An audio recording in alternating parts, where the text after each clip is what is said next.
ও, এই সকালবেলা আবার কে ফোন করলো? বাটুল বলছি। হ্যালো বাটুল, আমি তোমার বন্ধু সমুদ্রগড়ের মহারাজা দর্পনারায়ণ বলছি। হ্যাঁ বলুন দর্পনারায়ণ বাবু। বড় বিপদে পড়ে তোমাকে ফোন করছি বাটুল। জানো, বেশ কিছুদিন ধরে আমার সমুদ্রগড়ের রাজপ্রাসাদে ভূতের উৎপাত শুরু হয়েছে। ভূতের উৎপাত? ব্যাপারটা একটু খুলে বলুন তো দর্পনারায়ণ বাবু। তাহলে শোনো, প্রতিদিন রাতে আমি যখন ঘুমোতে যাচ্ছি তখনই আমার ঘরে একটা ভূত এসে আমাকে ভয় দেখাচ্ছে আর বলছে,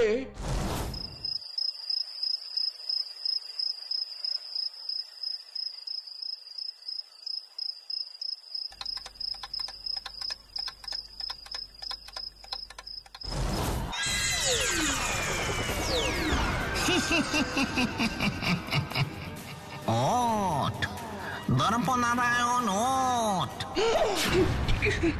কে তুমি? প্রতিদিন রাতে আসো কেন?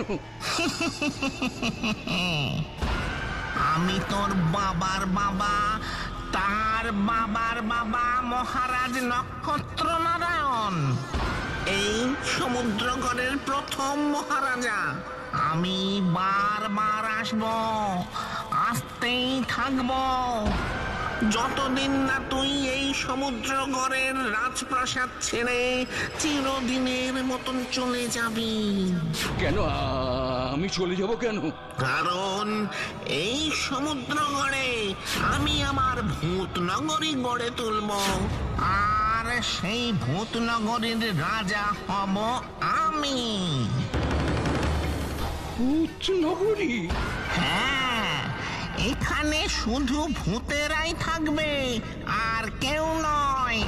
তাই নিজের ভালো চাস তো মানে এই সমুদ্রগড় থেকে চলে যা, না গেলে আমার প্রজা ভূতেরা সব এসে তোর ঘাড় মটকে দেবে।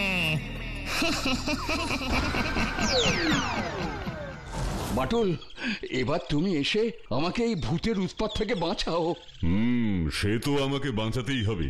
আমি কালকেই সমুদ্রগড় যাচ্ছি দর্পনারায়ণ বাবু, আপনি অযথা দুশ্চিন্তা করবেন না। ও বাটুলদা, তখন থেকে তুমি এত কি ভাবছো গো? এই কেসটা বড় অদ্ভুত রে বাচ্চু। ভূতের কেস তো কম সমাধান করলাম না, কিন্তু এরকম ভূত নগরী গড়ে তোলার ঘটনা আমি এর আগে কখনো শুনিনি। তাই কেমন যেন খটকা লাগছে। আমার কি মনে হচ্ছে জানিস, এটা নিছক কোনো ভূতের কেস নয়, এর সাথে আরো অন্য কোনো বড় রহস্য জড়িয়ে আছে। রহস্য? আরো রহস্য? তা কি রহস্য গো বাটুলদা? সেটা সমুদ্রগড়ে না গেলে বোঝা যাবে না। তাই আমি ঠিক করেছি তোদের দুজনকে নিতাইয়ের কাছে কিছুদিনের জন্য রেখে আমি কাল একাই ট্রেনে করে সমুদ্রগড় যাব। না না, সেটা হবে না, আমরা তোমাকে ছাড়া থাকবো না, আমরাও যাব। ঠিক আছে ঠিক আছে, বেশি ঘ্যান ঘ্যান করিস না।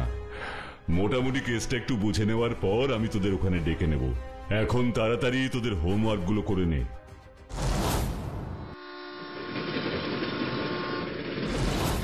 সবই তো শুনেছো বাটুল, এবার বলো কি করলে ওই ভূতের হাত থেকে রক্ষা পাওয়া যায়? আমি সবার আগে আপনার ঘরে রাত জেগে পাহারা দিতে চাই। আমি নিজের চোখে ওই ভূতকে দেখতে চাই। সে তো খুব ভালো কথা। তাহলে তাহলে আজ রাত থেকে তুমি তোমার কাজ শুরু করে দাও।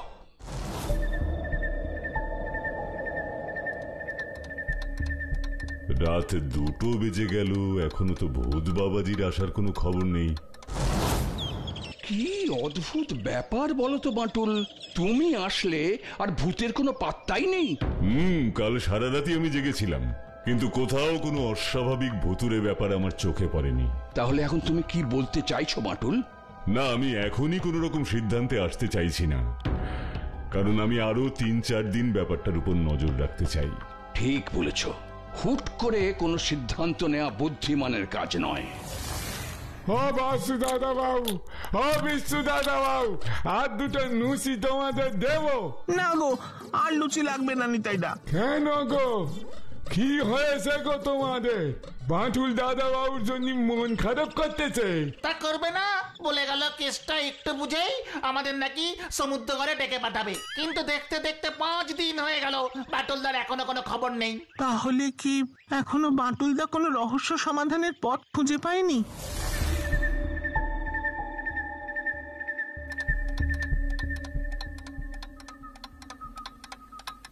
না, একটা নয়, দুটো নয়, দেখতে দেখতে 5-5টা রাত আমি এইভাবে পাহারা দিলাম, কিন্তু কোনো ভূতকেই তো দেখতে পেলাম না। এইভাবে আর সমুদ্রগড়ে থেকে সময় নষ্ট করা যাবে না। আমি কালকেই বাড়ি ফিরে যাব। দর্পনারায়ণ বাবু, আপনাকে একটা কথা বলতে এলাম। বলো বলো, কি বলবে? দেখুন, আমার যা মনে হচ্ছে এই রাজপ্রাসাদে কোনো ভূত আসে না, সবটাই আপনার মনের সমস্যা। তা না হলে ভাবুন, পুরো 5টা রাত ধরে আমি আপনার শোবার ঘরে পাহারা দিলাম, কোনো ভূতই তো আসেনি আপনাকে ভয় দেখাতে। হ্যাঁ, তোমার কথাটাও ঠিক, আমিও তো সেটাই ভাবছিলাম। তাহলে এখন তুমি কি করবে বাঁটুল? আপাতত আমি বাড়ি ফিরে যাচ্ছি, পরে আবার যদি কোনো সমস্যা হয় তখন আমাকে আবার ফোন করবেন, আমি অবশ্যই চলে আসব। ঠিক আছে, তাহলে তাই হোক।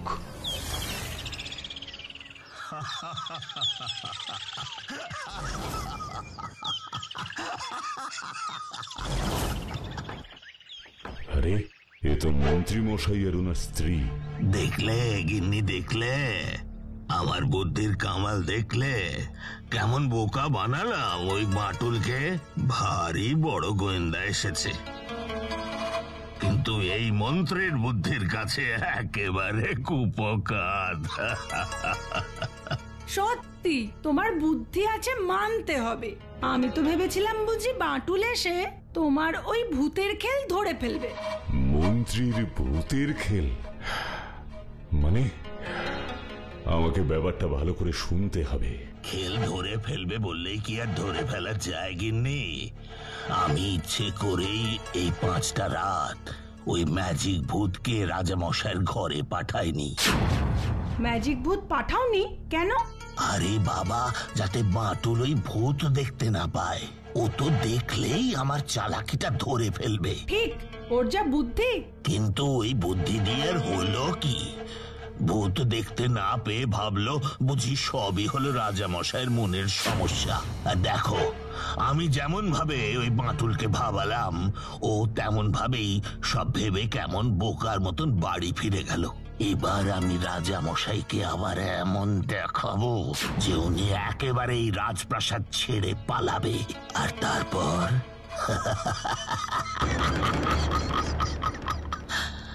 আমি হব সমুদ্রগড়ের রাজা, আর তুমি গিন্নি, তুমি হবে আমার রানী।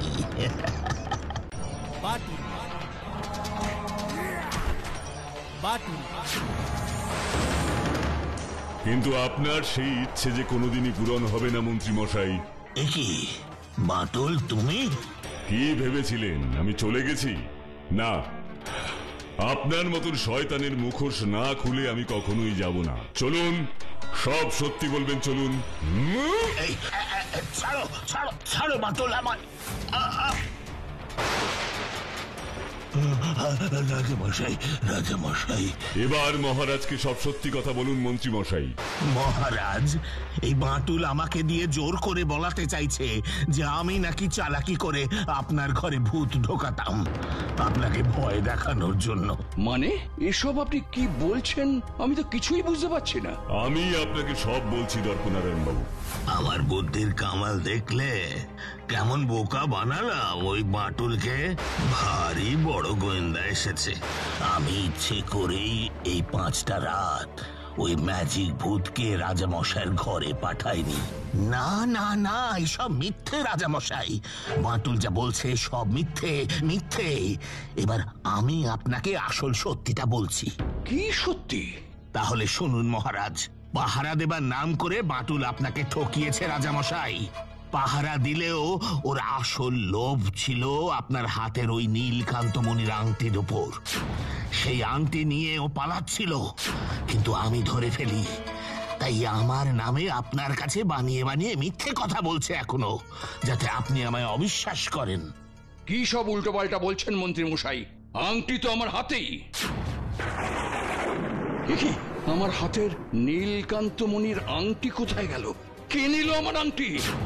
বাটুল, বাটুল নিয়েছে। ওই দেখুন ওর হাতের আঙুলে আংটিটা এখনো কেমন চকচক করছে। এ কি, এই আংটি আমার হাতে কোথা থেকে এলো? নিশ্চয়ই উড়ে উড়ে আসেনি বাটুল, তুমি চুরি করেছো, তাই ওই আংটি তোমার হাতে। দর্পনারায়ণ বাবু, এই মন্ত্রী মশাই যা বলছেন সব মিথ্যে। আপনি ওনার কথা বিশ্বাস করবেন না। চুপ করো বাটুল, চুপ করো। আমি নিজের চোখে এই দিনের আলোতে যা দেখেছি তা অবিশ্বাস করি কি করে? শেষ পর্যন্ত তুমি আমার আংটি চুরি করে পালাচ্ছিলে। আমার ভাবতেই অবাক লাগছে। রাজা মশাই, চোর যখন ধরা পড়েই গেছে তখন শাস্তিও দিতেই হবে, এটাই তো আপনার কর্তব্য। হ্যাঁ মন্ত্রী মশাই। তাই আর দেরি না করে এখনই বাটুলকে আমাদের রাজ্যের উত্তরে যে ঘন জঙ্গল আছে সেখানে 6 মাসের জন্য বন্দী করে রাখার আদেশ দিন। হ্যাঁ, সেই আজ্ঞাই দিলাম। আর দেখবেন বাটুল যেন কোনোভাবেই জঙ্গল থেকে পালাতে না পারে। বাটুল জঙ্গলে যাবার আগে ওই নীলকান্তমণির আংটিটা খুলে রাজা মশাইকে দিয়ে দাও।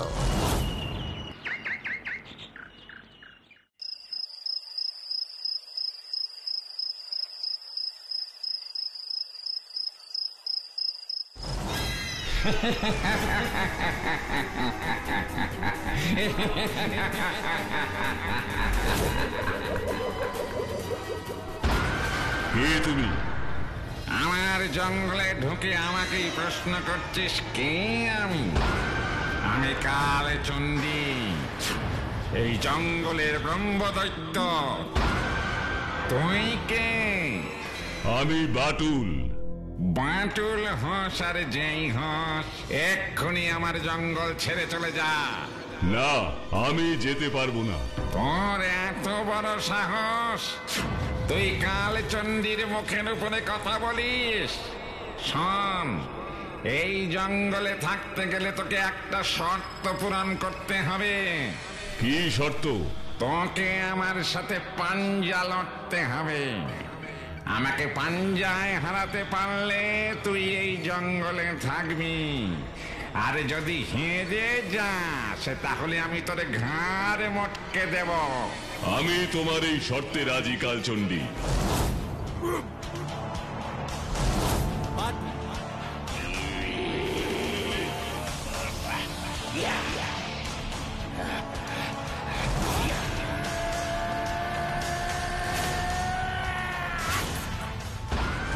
বাহ বাহ বাহ বাহ বাহ বাহ, তোমার মতো শক্তি আমি আজ পর্যন্ত কারো দেখিনি বাটুল। এখন তুমি আমার সাথে এই জঙ্গলে থাকতে পারো। এখন থেকে আমরা দুজনে বন্ধু। আমার সাথেই বন্ধুত্ব করার জন্য আপনাকে অনেক ধন্যবাদ ব্রহ্মদৈত্য মশাই। এবার আমাকে বলো বাটুল, তুমি এই জঙ্গলে এলে কি করে? সমুদ্রগড়ের রাজা দর্পনারায়ণ আমাকে এই জঙ্গলে 6 মাস বন্দী থাকার আদেশ দিয়েছেন। কেন কেন? তুমি কি অন্যায় করেছিলে? আমি কোনো অন্যায় করিনি। আমাকে মিথ্যে আংটি চুরির দায়ে সমুদ্রগড়ের মন্ত্রী মশাই ফাঁসিয়েছেন। এখন আমি এর শেষ দেখতে চাই। যতদিন ওই মন্ত্রী মশাইকে আমি শাস্তি দিতে না পারছি ততদিন আমি এই সমুদ্রগড় থেকে যাব না। আর এই ব্যাপারে আমি আপনার সাহায্য চাই ব্রহ্মদৈত্য মশাই। সে তো আমি করবই, কারণ সমুদ্রগড়ের মন্ত্রী মশাই তোমাকে যেমন ঠকিয়েছে তেমনি আমাকেও ঠকিয়েছে। আপনাকেও ঠকিয়েছে? কিন্তু কিভাবে? মন্ত্রী মশাই চেয়েছিল আমাকে এই জঙ্গলে থেকে বের করে দিতে, কিন্তু আমি যেতে চাইনি। তারপর? আমি মন্ত্রী মশাইকে বললাম, আমাকে দয়া করে এই জঙ্গলে থাকতে দিন মন্ত্রী মশাই, দয়া করে আমার এইটুকু উপকার করুন। তোমাকে থাকতে দিলে আমার কি লাভ হবে শুনি?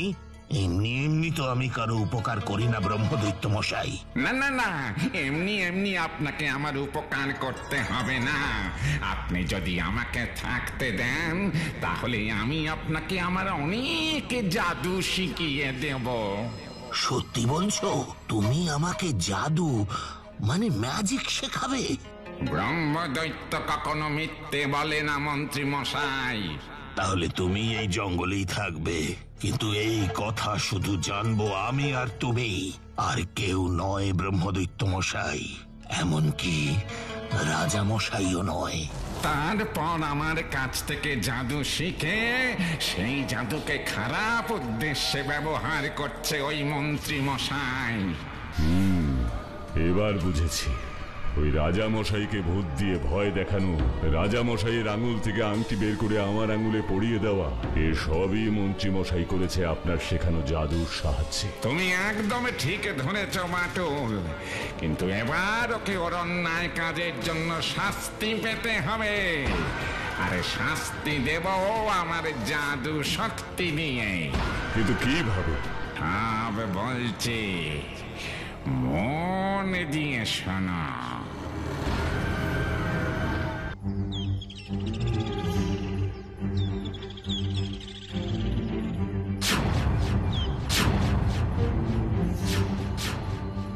ধরেছি ধরেছি ধরেছি, তোমাকে ধরে ফেলেছি বাটুল।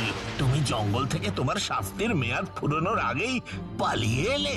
এবার আমি তোমার হাত পা বেঁধে তোমাকে একটা গাছের সাথে বেঁধে রাখবো, তারপর দেখি তুমি কি করে পালাও। এবার রাজা মশাইকে ডেকে নিয়ে আসছি। রাজামশাই সর্বনাশ হয়ে গেছে। বাটুল জঙ্গল থেকে পালিয়ে এসেছে। কি বলছেন মন্ত্রী মশাই? যা বলছি সত্যি বলছি রাজামশাই। বাটুলকে বাগানে ঘুরতে দেখে ওকে ধরে একটা মোটা গাছের সাথে আমি বেঁধে রেখে এসেছি। বাটুল কিন্তু আপনার কথার অমান্য করেছে রাজামশাই। এবার ওর শাস্তি একটাই, প্রাণদণ্ড। সেসব পরে হবে, আগে আগে আমাকে বাটুলের কাছে নিয়ে চলুন।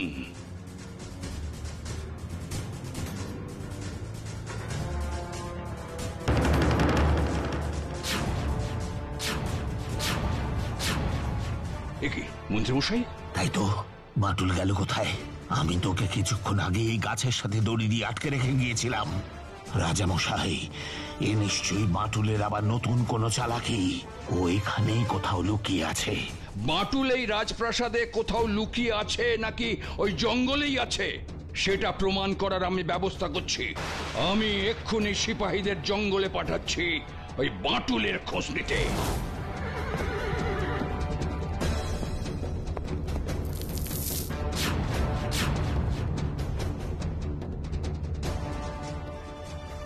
রাজামশাই, বাটুল জঙ্গলেই আছে। আমরা যেখানে ওকে রেখে এসেছিলাম ও সেখানেই আছে। এবার শুনলেন তো মন্ত্রী মশাই, যে আপনি যা দেখেছেন, যা বলেছেন সব ভুল। কিন্তু আর কোনো কিন্তু নয়। শুনুন, আপনার বয়স হয়েছে মন্ত্রী মশাই, আপনার কিছুদিনের বিশ্রামের প্রয়োজন। যান, ঘরে গিয়ে বিশ্রাম করুন।